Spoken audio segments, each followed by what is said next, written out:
कहते हैं दुनिया में मन सबसे ज्यादा शक्तिशाली चीज होती है। अगर किसी चीज को तुम पूरे मन से चाहो तो तुम उसे हासिल कर सकते हो। यह मैं नहीं कहता, यह सभी महापुरुषों का कहना है। लेकिन अगर यह बात सत्य है, सच है, तो जो हम अपने मन से चाहते हैं वो हमें हासिल क्यों नहीं होता है। भाई, कोई भी इंसान अपने मन में दुख तो नहीं चाहेगा, लेकिन वो रहता तो दुखी है। हर इंसान अपने मन से तो सफल होना चाहता है, खूब धन कमाना चाहता है, लेकिन फिर भी वह सफल नहीं होता। भला ऐसा दुनिया में कौन इंसान होगा जो अपने मन से चाहेगा कि मैं असफल रहूं, क्या मैं पैसा ना कमाऊं। सोचने की बात है। तो इसमें दो चीज निकलकर सामने आती है। या तो वे महापुरुष गलत थे जिन्होंने यह बात कही कि मन से चाही हुई चीजें हासिल हो जाती हैं, या फिर हम गलत हैं। दोस्तों, आज की जो कहानी मैं आपको सुनाने वाला हूँ उसमें आपको एक ऐसा मंत्र मिलेगा जिससे आप यह समझ पाएंगे कि अपने मन से कोई भी चीज कैसे करवाई जाती है, मन में किसी भी बात का बीज कैसे बोया जाता है। इस कहानी के द्वारा आपको अच्छी तरह से समझ में आ जाएगा और आप ये भी समझ पाएंगे कि आकर्षण का नियम यानी लॉ ऑफ अट्रैक्शन कैसे काम करता है। दोस्तों, कहानी छोटी सी है लेकिन बहुत ही गहरी है। इससे पहले कि आप इस कहानी में खो जाएं, हमारे चैनल को सब्सक्राइब जरूर कर लें। एक बार की बात है, एक आदमी के जीवन में सिर्फ दुख ही दुख थे और जो भी काम करता उसका वह काम पूरा नहीं होता। घर में आता तो घर में क्लेश, हमेशा क्लेश बना रहता। वह किसी से भी मदद मांगता तो कोई भी उसकी मदद नहीं करता। ऐसा लगता था कि चारों ओर से दुखों का पहाड़ उसी पर टूट पड़ा है। उसे समझ नहीं आ रहा था कि मैं इन दुखों से पार कैसे पाऊं। वो दिन रात यही सोचता रहता कि अपने दुखों से छुटकारा कैसे पाना है। इसी कारण से वह रात में सो भी नहीं पाता था। उसकी आंखों के नीचे बड़े बड़े काले घेरे बन गए थे, जो इस बात का सबूत थे कि वह आदमी कितना दुखी है और कितना चिंतित है। कभी कभी तो उसके मन में आत्महत्या करने के ख्याल भी आते थे, लेकिन अपने परिवार की चिंता करके वह यह कदम नहीं उठा पाता था। तो वह इतना दुखी हो गया था कि उसने निर्णय लिया कि वो इन दुखों से छुटकारा पाकर रहेगा। इसके लिए चाहे उसे कितनी भी मेहनत करनी पड़े, कुछ भी करना पड़े, चाहे अंगारों पर ही क्यों ना चलना पड़े, लेकिन वह इन दुखों से छुटकारा पाकर रहेगा।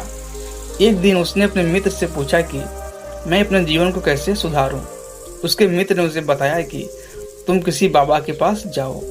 बाबाओं के पास ऐसा मंत्र होता है जिससे सारे दुख मिट जाते हैं, जीवन खुशियों से भर जाता है और धन संपदा भी हासिल हो जाती है। तुम किसी ऐसे बाबा को ढूंढ लो, बस तुम्हारा काम बन जाएगा।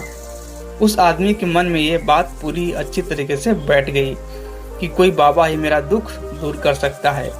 इसलिए उसे किसी भी बाबा के बारे में पता चलता तो वह उस बाबा के पास पहुंच जाता, उस बाबा को अपनी परेशानी बताता और उसे उसका समाधान पूछता और कहता, बाबा मैं कुछ भी करने के लिए तैयार हूँ, लेकिन मेरी इन समस्याओं से मुझे छुटकारा दिला दीजिए।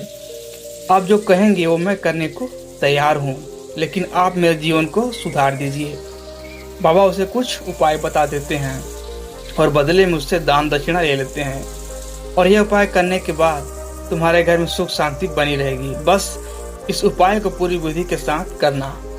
वह आदमी पूरी विधि के साथ उन उपायों को करने लगा, लेकिन बहुत उपाय करने के बाद भी उसके जीवन में कुछ बदलाव नहीं आया। इसके विपरीत उसका जीवन और ज्यादा दुखी हो गया। जो बाबा ने उसे उपाय बताए थे वह बदले में उससे दान दक्षिणा लेता था, जिससे उसका धन भी धीरे धीरे समाप्त हो रहा था। इससे उसके जीवन में दुख और ज्यादा बढ़ गया। तब उसे लगा कि बाबाओं के पास जाने से तो मेरे जीवन में दुख कम होने के बजाय बढ़ता ही जा रहा है। तो मुझे क्या करना चाहिए, बाबाओं के पास जाऊं या ना जाऊं। फिर एक दिन उसे एक आदमी ने बताया कि तुम अपने घर में किसी पंडित को बुलाकर हवन करवाओ। हवन होगा तो तुम्हारा घर शुद्ध हो जाएगा। घर में कोई भी नकारात्मक ऊर्जा होगी तो वह घर से बाहर चली जाएगी। किसी अच्छे पंडित को बुलाकर पूरे विधि विधान से मंत्र उच्चारण करवाओ, हवन करवाओ, जिससे घर में सुख शांति आए। उस आदमी के मन में यह बात अच्छे से बैठ गई और उसने एक पंडित को बुलाकर अपने घर बुलाकर हवन करवा लिया। हवन अच्छी तरह से संपन्न हुआ और बदले में पंडित ने भी अच्छी दान दक्षिणा ली और उसके बाद वहां से विदा हो गया। लेकिन कुछ दिनों के बाद उस आदमी ने महसूस किया कि उसके जीवन में अब भी कोई बदलाव नहीं आया है। अब वो आदमी पूरी तरह से दुखी हो गया, ज्यादा परेशान हो गया। अब उसे लगता था कि मेरे जीवन में दुख कभी खत्म नहीं होंगे। यही सोच सोच कर उसका बुरा हाल हो गया। एक दिन उसे अपने मित्र से एक ऐसे बाबा के बारे में पता चला जो समाधान बताने के लिए कोई दान दक्षिणा नहीं लेता था। उस आदमी को लगा कि बाबा दूसरे बाबाओं की तरह नहीं है, क्योंकि यह दान दक्षिणा तो लेता ही नहीं, और अगर दान दक्षिणा नहीं लेता तो सच में यह कोई सिद्ध बाबा होगा। यही सोचकर वह उस बाबा के पास पहुंच जाता है।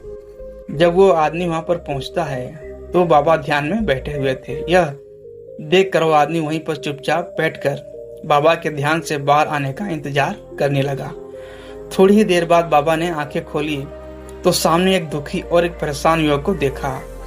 बाबा उसकी आंखों के नीचे काले घेरे देखते ही समझ गए कि आदमी अपने जीवन से कितना परेशान है। उसे संबोधित करते हुए बाबा ने पूछा कि बच्चा, क्या चाहते हो? बाबा के पास क्या लेने आए हो? उस आदमी ने कहा कि बाबा, मैं अपने जीवन से बहुत ज्यादा परेशान हूँ। मैंने अपने दुखों को दूर करने के लिए बहुत सारे रास्ते अपनाए, हर वो तरकीब करके देखा जो किसी बाबा ने मुझे बताई, हर वो काम किया जो किसी भी इंसान ने मुझे करने को कहा, लेकिन मेरे जीवन के दुखों में कोई कमी नहीं आई। बाबा, इसके विपरीत मेरे जीवन में दुखों में बढ़ोतरी हो गई। मुझे समझ नहीं आ रहा कि मैं क्या करूं। कभी कभी तो मैं सोचता हूं कि आत्महत्या कर लूं, लेकिन अपने परिवार के बारे में सोचकर मैं एक कदम नहीं उठा पाता।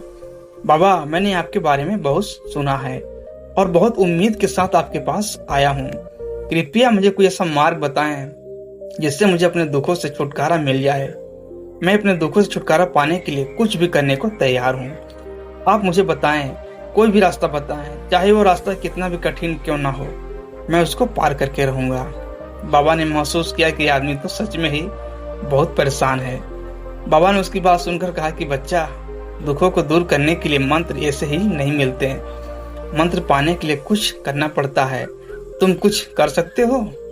यह सुनकर पहले तो उस आदमी ने सोचा कि बाबा मुझसे दान दक्षिणा ही मांगेंगे, लेकिन और कोई रास्ता ना पाकर उस आदमी ने कहा, बाबा, आपको जितनी भी दान दक्षिणा चाहिए मैं देने के लिए तैयार हूँ, लेकिन आपका मंत्र सच्चा होना चाहिए, वो पूरा होना चाहिए, उसका फल मुझे मिलना चाहिए। उसके बाद आप जो भी दान दक्षिणा लेना चाहेंगे मैं वो दे दूंगा। बाबा ने कहा कि दान दक्षिणा तो बहुत छोटी सी चीज है, मुझे दान दक्षिणा नहीं चाहिए।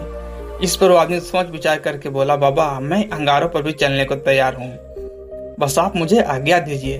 बाबा ने कहा कि अंगारों पर चलने वाली छोटी चीज मैं तुमसे नहीं करवाने वाला।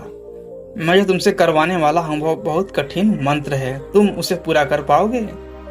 उसने कहा, बाबा, आप मुझे बताइए तो सही, मुझे करना क्या होगा?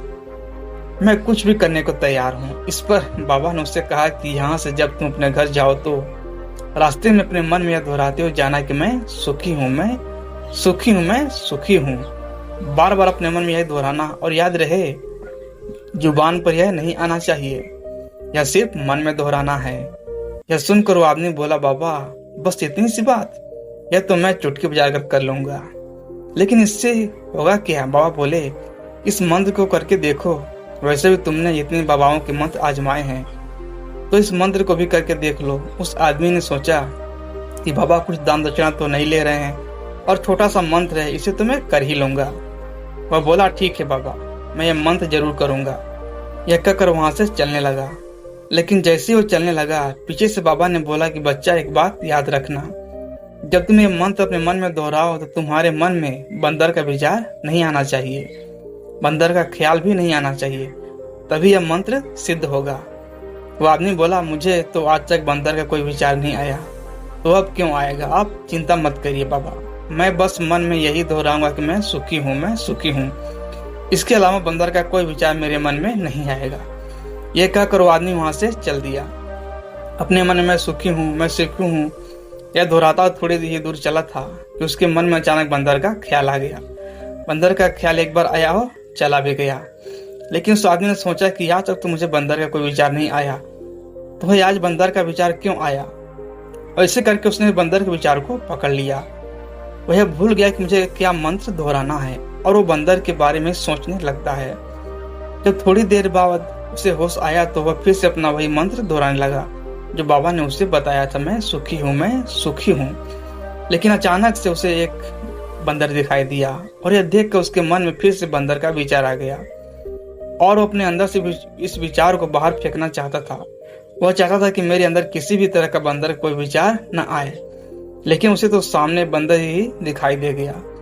इसे जद्दोजहद करते करते वह घर पहुंचा और घर पहुंचने के बाद अपनी पत्नी से कहा कि ए बंदरिया, मुझे खाने में बंदर परोस दो। और जब उसे एहसास हुआ कि उसने क्या बोल दिया तो वो अपने बाल नोचने लगा, दीवार में सर मारने लगा कि आज तक मुझे बंदर का कोई विचार नहीं आया और आज मुझे क्या हो गया है। मुझे हर जगह बंदर ही बंदर नजर आ रहे हैं, यह कैसी माया है। यही सोच सोच कर आदमी रात भर सो नहीं पाया, रात भर करवटें बदलते रहा और सुबह उठ कर सीधे उस बाबा के पास पहुंच गया और उसने उस बाबा के चरणों में गिर कर कहा कि बाबा, पता नहीं क्या चमत्कार हो रहा है। आज तक मुझे बंदर का कोई विचार नहीं आया, लेकिन कल से जब से आपने मुझे कहा कि बंदर का विचार नहीं आना चाहिए, तब से मुझे हर जगह बंदर ही बंदर नजर आ रहे हैं। आदमी ने कहा, बाबा, मुझे तो आपके पीछे पेड़ पर बैठा बंदर भी केले खाता हुआ दिखाई दे रहा है। बाबा, ये क्या हो रहा है? ये सुनकर बाबा हंसने लगे और बोले, बच्चा, मन का जाल एक ऐसा जाल है जिसे समझ पाना इतना आसान नहीं है। ये बंदर तुम्हारे रास्ते में पहले भी आते थे। जब तुम मेरे पास आए थे तब भी ये बंदर इन्हीं पेड़ों पर घूम रहे थे, लेकिन तब तुम्हारे ध्यान में बंदर नहीं था। तब तुम्हारे ध्यान में सिर्फ तुम्हारे दुख थे। इसके बाद बाबा ने उसे बताया कि बच्चा, हम सभी चीजों से दूर भागना चाहते हैं। वही चीज हमारे मन में बहुत गहराई से प्रविष्ट हो जाती है, वो हमारे अंतर्मन में समा जाती है। असल में हम जिससे भी छुटकारा पाना चाहते हैं उसे छुटकारा इसलिए पाना चाहते हैं कि हमारे साथ बहुत गहराई से जुड़ गई है और हम जितना भी उससे छुटकारा पाना चाहते हैं वो इतनी गहरी हमारे मन में बैठते चली जाती है और आखिरकार वो हमारे अंतर्मन में छा जाती है। ऊपर से तो हम चाहते हैं कि सुखी होना, कि मैं सुखी हूँ, मैं सुखी हूँ। हमारे होंठ भी यही बोलते रहते हैं, लेकिन हमारे मन में दुख होते हैं। हमारे विचारों में, हमारे मन में हमें दुख दिखाई देते हैं। इसलिए अपनी जुबान से बार बार यह बोलने से कि मैं सुखी हूँ, मैं सुखी हूँ, हम सुखी नहीं होंगे जब तक यह मंत्र हमारे अंतर्मन में प्रवेश नहीं होगा। इस पर उस आदमी ने पूछा कि बाबा, लेकिन यह मंत्र हमारे मन में कैसे प्रविष्ट होगा? यह सुनकर बाबा ने कहा कि बच्चा, अपने दुखों से लड़ना बंद कर दो। जब तक तुम अपने दुखों से दूर करने की सोचते रहोगे तब तक वो दुख तुमसे चिपके रहेंगे, तब तक वो दुख तुम्हारे अंतर्मन पर अपना राज जमाए बैठे रहेंगे।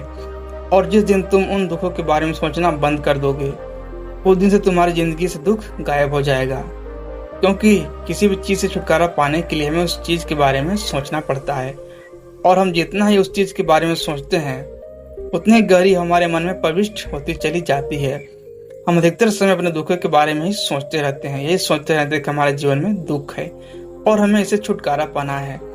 इसी तरह बार बार सोचने से वह दुख हमारे अंतर्मन में प्रविष्ट हो जाते हैं और हमें एहसास भी नहीं होता। इसलिए अगर तुम दुखों से छुटकारा पाना चाहते हो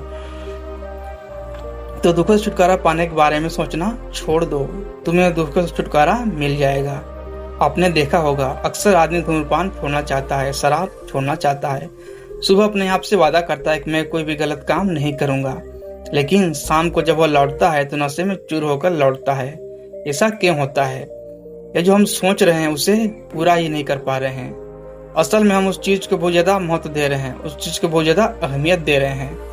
जब भी हम उस चीज को छोड़ने के बारे में सोचते हैं तो हम उसकी इम्पोर्टेंस और ज्यादा बढ़ा देते हैं। हमारा मन उस चीज के बारे में जितना ज्यादा सोचेगा, हमारा मन उतना ही उस चीज के पीछे ज्यादा भागेगा। हमें उस चीज से लड़ना नहीं है, बल्कि उसके बारे में सोचना नहीं है। और अगर इस मंत्र को हम अपने समझ लेते हैं तो हम अपने जीवन में जो भी पाना चाहते हैं उसे अपने अंतर्मन में डाल सकते हैं।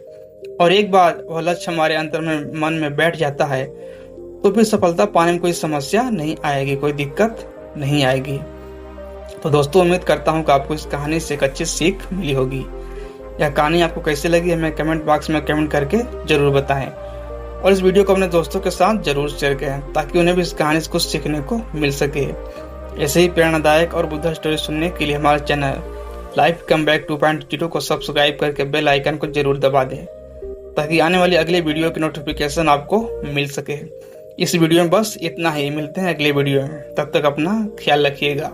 धन्यवाद।